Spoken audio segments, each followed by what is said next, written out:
मैं चेतराम मीणा, सहायक आचार्य, राजकीय महाविद्यालय Karauli. BSc part first. Topic है वर्गीकरण की रूपरेखा, आउटलाइन ऑफ क्लासिफिकेशन।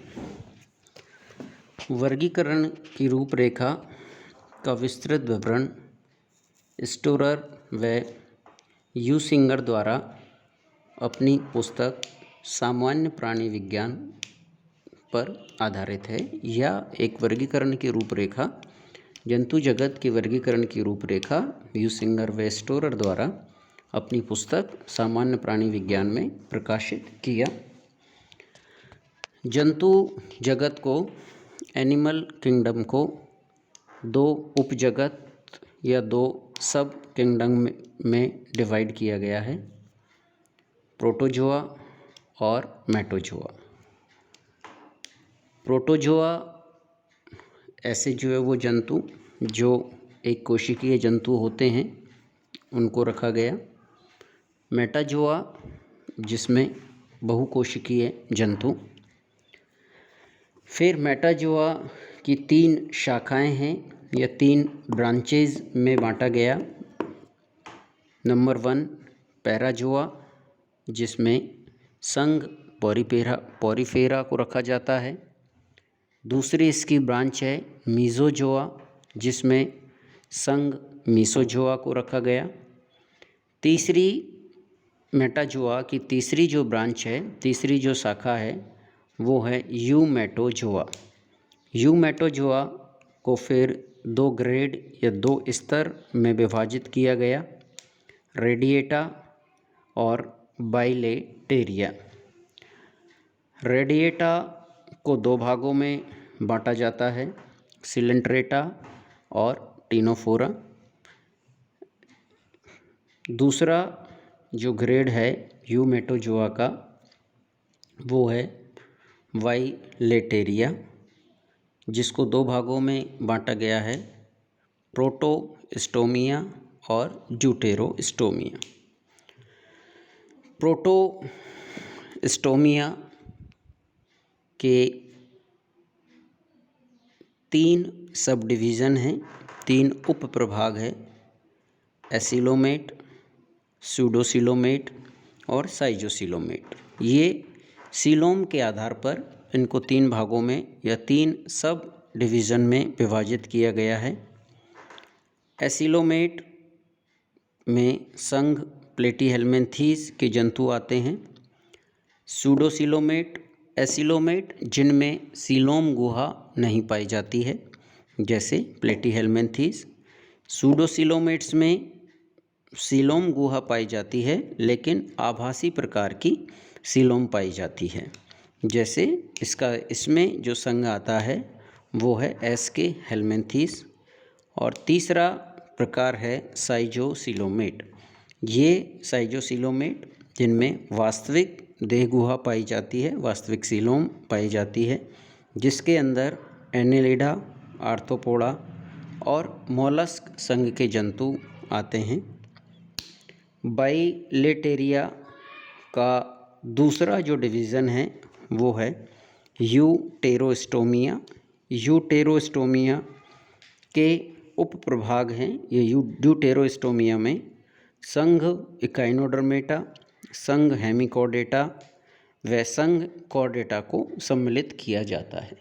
इस तरह से जंतु जगत की एक सामान्य रूपरेखा है, जिसमें Protozoa, Porifera, Mesozoa, Coelenterata, Ctenophora, Platyhelminthes, Aschelminthes, Annelida, Arthropoda, Mollusca, Echinodermata, Hemichordata, Cephalochordata व कॉर्डेटा संघ को एक प्रारंभिक रूप से विभाजित किया गया है। प्रारंभिक रूप से लक्षणों के आधार पर उनको अलग अलग वर्गों में विभाजित किया जाता है।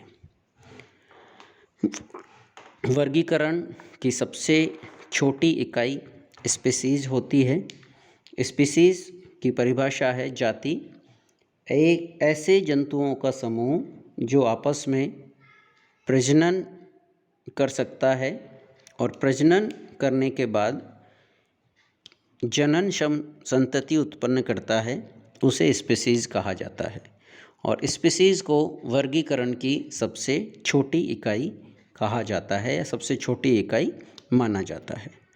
द्विनाम पद्धति का जनक कैरोलस लीनियस है। द्विनाम पद्धति के दो पद क्रमशः वंश व जाति होते हैं। त्रिनाम पद्धति में ये 3 पद हो जाते हैं, वो क्रमशः वंश, जाति व उपजाति होती है।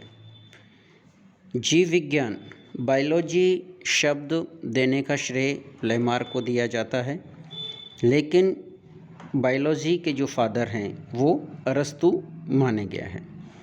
सिस्टेमा नेचुरी पुस्तक का लेखन कैरोलस लीनियस द्वारा किया गया।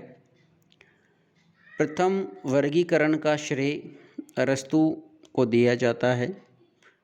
जॉनरे द्वारा हिस्टोरिया जनरेलिस प्लांटेरम नामक पुस्तक लिखी गई। अरस्तु को जंतु विज्ञान का जनक व वर्गीकी का जनक भी कहा जाता है। कैरोलस लीनियस को आधुनिक वर्गीकी का जनक कहा जाता है। मीन्स कैरोलस लीनियस द्वारा जो मॉडर्न टैक्सोनॉमी है, आज जिस तरह की जिस प्रारूप में हम टैक्सोनॉमी का अध्ययन करते हैं, वो टैक्सोनॉमी या वो वर्गीकृति देने का श्रेय कैरोलस लीनियस को दिया जाता है। मेयर के अनुसार एक ही जाति के सदस्यों के बीच जनन पाया जाता है। पंचजगत सिद्धांत वीटेकर द्वारा व्यक्त किया गया।